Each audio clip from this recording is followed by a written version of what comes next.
motores de SEA. Los motores eléctricos fueron inventados hace aproximadamente 90 años. Y en esos 90 años su uso y aceptación, tanto en el hogar como en la industria, ha hecho de ellos la fuente de potencia más popular que se usa hoy en día. Hay cientos de diferentes clases de motores y muchos de estos son motores especiales que se han adaptado para aplicaciones especiales. Hay, sin embargo, un gran número que son comunes en tipo y construcción. La industria eléctrica se ha estandarizado en muchos motores básicos y en las características de estos motores. Consecuentemente, existen muchas unidades para embarque inmediato que son esencialmente iguales de un fabricante a otro, y esto es de lo que vamos a hablar el día de hoy. Puesto que los motores CD son un poco más fáciles de entender, discutiremos primero un motor CD. En este punto debo definir corriente alterna y corriente directa. SEA significa corriente alterna, o sea, la corriente que invierte su polaridad 2 veces cada ciclo. Un ciclo es una inversión completa de positivo a negativo y viceversa. Ahora, la corriente doméstica que se usa en todos los Estados Unidos es corriente alterna. La corriente alterna en la mayoría de las localidades del país es de 60 ciclos, o 120 inversiones completas por segundo. Corriente de 50 ciclos también se usa en algunas localidades de los Estados Unidos y en muchos países extranjeros. Pero la industria de hoy, en general, se ha estandarizado en 60 ciclos. La corriente alterna fue inventada después que la corriente directa y ha sido más ampliamente usada. La razón para esto es que el voltaje en un sistema de SEA puede ser transferido de alto a bajo y viceversa por medio de un transformador. Esto nos permite usar líneas más pequeñas para transportar corriente a largas distancias. No entraré en los detalles de los que por qué y cómo de esto, porque ya ha sido tratado en nuestra cinta sobre electricidad básica. Corriente directa significa flujo en una dirección continua y fue la primera corriente que se usó. Una buena analogía para este flujo continuo sería la del agua fluyendo en un tubo. Esta analogía ayudará a definir otros 2 términos. Voltaje, por ejemplo. El voltaje podría igualarse a la presión en el tubo. Amperaje. El amperaje podría igualarse al flujo, o sea, cuántos galones se mueven a través del tubo. Estos son términos que se usan constantemente y usted necesitará estar enterado de lo que ellos significan. De nuevo, para una discusión más completa, usted deberá ver nuestra cinta sobre electricidad básica. Todos los motores operan con el principio de magnetismo. Todos los imanes tienen 2 polos, a los cuales normalmente se les llaman norte y sur, o positivo y negativo. La mayoría de la gente está familiarizada con los imanes como se usan en un extremo de un martillo para tachuelas o en una brújula de Boy Scout. Cuando ésta se sostiene apropiadamente de tal manera que la aguja esté libre para rotar la aguja, apuntará directamente hacia el polo norte magnético. Estos son conocidos como imanes permanentes. Un campo magnético es lo que hace que un imán funcione. Este campo o fuerza magnética atraerá el fierro o el acero. Y puede ser demostrado poniendo un imán como usted ve aquí, debajo de un pedazo de papel. Y dejando caer limaduras de fierro en el papel.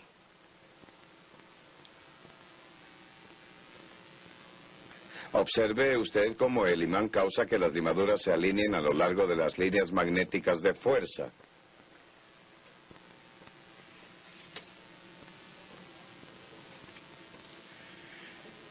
Podemos hacer un imán en una forma diferente si tomamos una tira de alambre. Como ustedes pueden ver, no existe atracción entre el alambre y las limaduras, pero si pasamos corriente a través de él, tomando una pila estándar de lámpara de mano, pasamos corriente a través del alambre, obteniendo un campo magnético. Las limaduras de fierro se han juntado en el alambre. Pero vean cómo el alambre de cobre no atrae las limaduras de hierro, ni antes ni después de pasar la corriente. La corriente, pues, crea un campo magnético. Contrariamente, si tomamos un conductor y lo pasamos a través de un campo magnético, generamos corriente. A esto se le llama inducir corriente en el alambre. Si movemos el conductor de la gráfica hacia arriba, como está indicado por la flecha, La corriente fluirá en esta dirección que se muestra. Si el conductor es movido hacia abajo, la corriente fluirá en la dirección opuesta. A esto se le llama corriente inducida, cuando se le pasa corriente a través del alambre. La diferencia entre el imán, tal como se usa en una brújula y en un electroimán, es que el electroimán, el cual se hace pasando corriente a través de una tira de alambre, puede invertir su polaridad simplemente invirtiendo la dirección del flujo de corriente. Quiero decir con esto que los polos norte y sur pueden ser invertidos. En un imán permanente, sin embargo, como su nombre lo indica, la polaridad es permanente. Ahora explicaremos cómo funciona un motor. Si tomamos un imán permanente pequeño y estándar y lo suspendemos, y si le acercamos otro imán permanente, el imán suspendido tiende a estar en movimiento. La razón para esto es que el norte atrae al sur y el norte repele al norte. Así como usted puede ver, si movemos el imán que estamos sosteniendo, creamos un movimiento de rotación en el imán suspendido. Esto es, en efecto, lo que pasa con un motor. Tenemos un norte en un lado y un sur en el otro lado. Solo que ahora usamos un electroimán en el centro aquí, y en lugar de mover los imanes exteriores alrededor, como lo hacemos aquí, hacemos estacionarios los imanes exteriores y cambiamos la polaridad del imán que está rotando, invirtiendo la corriente. Ahora veamos un simple diagrama lineal el cual ilustra lo que he estado diciendo. Primero, este es un imán permanente con un polo norte y un polo sur. Entre ellos colocamos una espira de alambre. Si pasamos corriente a través de la espira, generamos un campo magnético tal como se los mostré hace unos momentos con un pedazo de alambre de cobre. Cuando la corriente fluye, el campo magnético en el alambre en el punto A reacciona con el campo causado por el imán permanente y causa que el alambre en el punto A tenga una fuerza hacia arriba, mientras que el alambre en el punto B tiene una fuerza hacia abajo. Estas fuerzas, una hacia arriba y otra hacia abajo, continuarían hasta que el alambre alcance la vertical, en cuyo punto está libre para rotar. Oscilará pasando el centro y luego de un lado a otro, y finalmente descansará en una posición vertical. Sin embargo, si cuando alcance la vertical la primera vez y mientras aún tiene momento, accionamos un interruptor e invertimos la corriente, entonces el lado B sería forzado hacia arriba y el lado A hacia abajo. Esto es precisamente lo que hacemos, excepto que hacemos el cambio con lo que se conoce como un conmutador. El conmutador gira con la espira y automáticamente invierte la corriente cada 180 grados de rotación. Existen algunos sistemas los cuales utilizan motores que son esencialmente como los que he descrito, pero en la mayoría de los casos, en lugar de tener imanes permanentes, tenemos, como usted ve aquí, bobinas de alambre devanadas en un núcleo y producen eléctricamente un imán. A estas se les llama bobinas de campo. He aquí un pequeño motor. La construcción de la bobina de campo es similar a la de la imagen. Las unidades que les he mostrado son unidades de corriente directa. Corriente directa, como antes dije, significa corriente fluyendo en una dirección. Si usted se fija, la indicación aquí es de una batería, la cual es de corriente directa, y esta sería la misma clase de batería que se usa en una linterna normal o en un automóvil. Antes de comenzar a hablar de los motores de CA, debemos familiarizarnos con las partes de un motor AC. Tenemos primero el estator, el cual está compuesto de un armazón exterior. Esta pieza aquí, y luego el núcleo, y el devanado que va dentro del núcleo. La armazón exterior estará hecha normalmente de acero o de fierro vaciado. El núcleo estará hecho de un altero de láminas de acero, las cuales después de ser troqueladas son fijadas a la armazón. Los devanados son de alambre de cobre aislado con diferentes tipos de materiales aislantes, dependiendo de qué clasificación de aislamiento debe tener el motor. El alambre es devanado a través de las ranuras en el núcleo, como usted ve aquí. Enseguida está el rotor. El rotor está compuesto de la flecha aquí y el núcleo, el cual está fabricado de láminas de acero troqueladas. Una lámina troquelada se ve así. Estas láminas están apiladas y conectadas juntas y pueden tener devanados en las ranuras o se puede vaciar aluminio en ellas dependiendo de qué tipo de motor se va a construir. Esta es para un motor trifásico de inducción, mientras que esta es para un motor monofásico de arranque o capacitor. Como usted ve aquí, hay normalmente una aspa de abanico de algún tipo montada en el extremo para circular aire a través de la unidad para enfriarla. Finalmente, tenemos los extremos o soportes, como frecuentemente se llaman. Son estas piezas las que sirven para sostener los rodamientos, los cuales a su vez posicionan correctamente la flecha y el rotor una vez que los soportes se han atornillado a la armazón.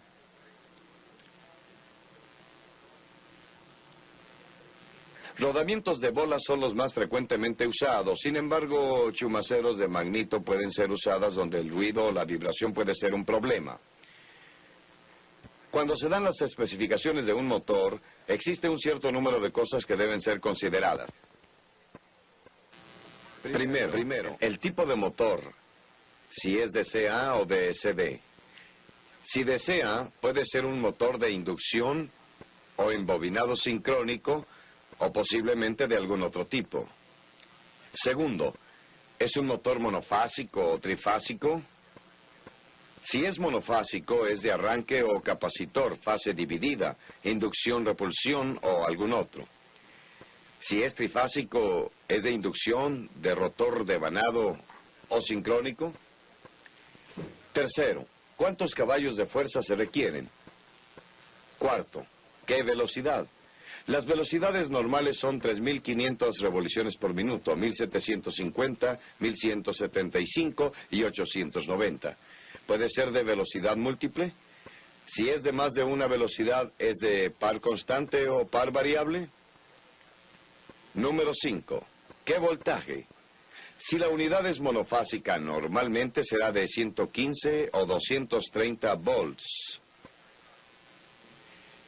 Si es trifásica, normalmente será de 230 o 460, pero una variedad de otros voltajes pueden usarse en algunas localidades del país. Por ejemplo, 208, 550, 660 y 2300. Número 6. ¿De cuántos ciclos es la corriente? 60, 50, 25. 7. ¿Qué diseño? A, B, C, D o F. Estos son determinados por la forma en que el motor está devanado. Esto determinará sus características de arranque y operación. 8. ¿Qué tipo de enclaustramiento? ¿Abierto? ¿Totalmente cerrado? ¿A prueba de explosión? Y 9. Tamaño de armazón. Casi cualquiera de los puntos que acabo de mencionar pueden ayudar a determinar el tamaño de la armazón, pero la industria tendrá un estándar desde 1/8 HP hasta 250 HP. Ahora veamos la corriente alterna, puesto que la corriente directa se tratará en una cinta separada. Como mencioné anteriormente, la corriente alterna se usa en la mayoría de los hogares en los Estados Unidos. El tipo que se usa aquí se llama monofásica. ¿Recuerda usted que dijimos que la corriente alterna va de una intensidad máxima positiva a una intensidad máxima negativa y viceversa cada ciclo? Bueno, este cambio de dirección puede verse efectivamente en un instrumento que se parece mucho a una pantalla de TV y traza una trayectoria que se ve como este dibujo. Esta trayectoria es llamada curva de onda senoidal. La corriente monofásica tiene solamente una onda, como se ve aquí. Existe todo un grupo de motores diseñados para corriente alterna monofásica. Pueden ser adquiridos en tamaños hasta de 20 HP, pero normalmente son tipo estándar hasta 10 HP. El voltaje de la corriente monofásica normalmente es de 115 o 230 y la mayoría de los motores están devanados para operar con cualquiera de ellos, haciendo un simple cambio en el alambrado de la caja de conexiones. Existe una variedad de diferentes diseños de motores monofásicos y son usados en una gran variedad de aplicaciones comunes de uso doméstico. La mayoría de las personas simplemente no se dan cuenta del número de lugares en el hogar en donde tienen un motor en uso. Por ejemplo, habrá uno en el soplador de horno, en el aparato de aire acondicionado, el refrigerador, en el triturador de basura, lavadora, secadora, en los abanicos del ventilador, de la cocina, la aspiradora, su máquina eléctrica de rasurar, máquina de coser, relojes, etcétera. Como usted se dará cuenta, esta lista puede continuar. Para la industria, la lista sería aún más grande. Uno de los motores monofásicos más comunes que se usan en el hogar y en la industria se conoce como motor con arranque a capacitor. Ahora bien, el capacitor es una unidad que actúa para amortiguar los cambios rápidos de corriente. Así se usan motores para dar un aumento para acelerar la unidad al arrancarla. Como se muestra en este dibujo, las bobinas de arranque o auxiliares están localizadas a 90 grados de las bobinas de marcha y esto sirve para dar un aumento a 90 grados en vez de 180 grados, como lo indicamos en nuestro diagrama de motor de corriente directa.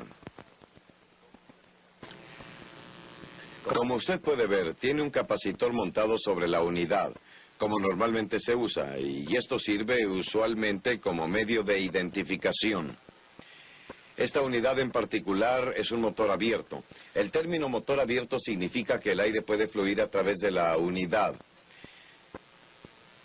Aquí tenemos el mismo tipo, en lo que se llama una unidad totalmente cerrada y tiene un abanico aquí en el extremo para circular aire a través de su parte exterior.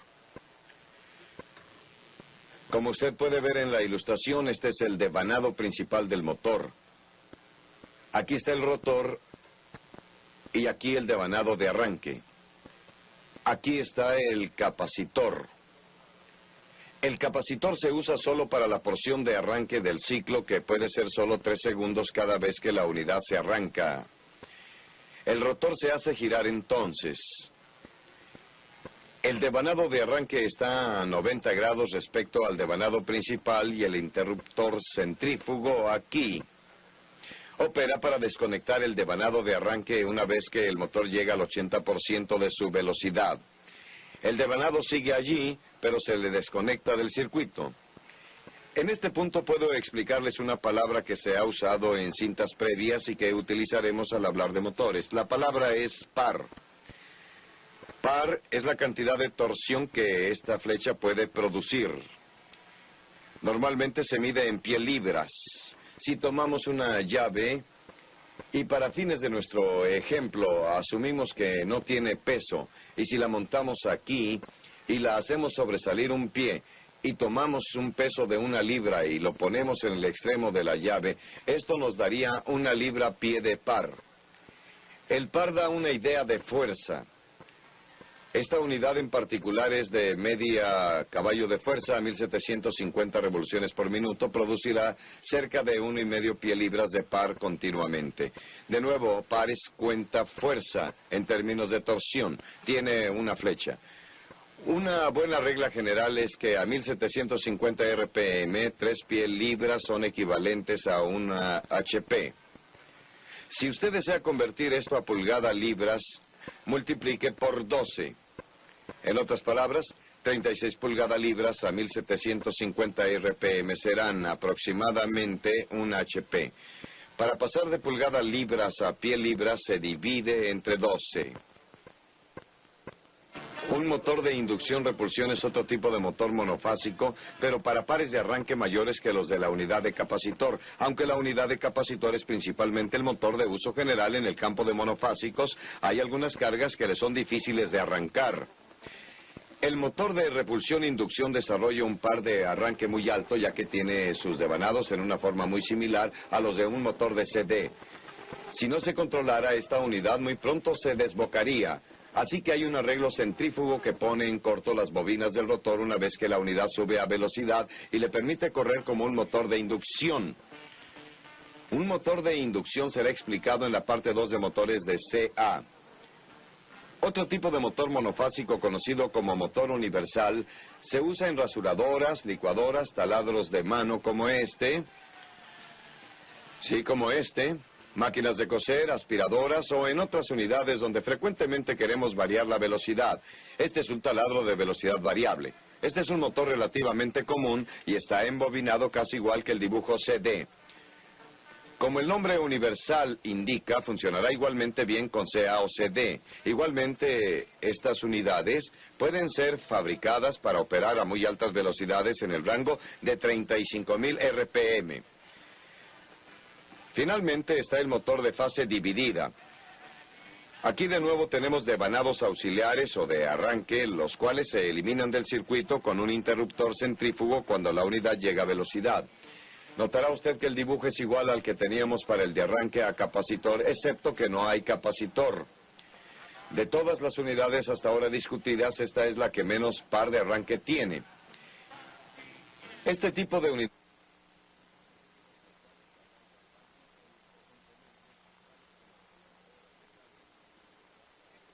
etcétera. Estos 4 motores que he mencionado, universal, de arranque a capacitor, de inducción, de repulsión y divisor de fase,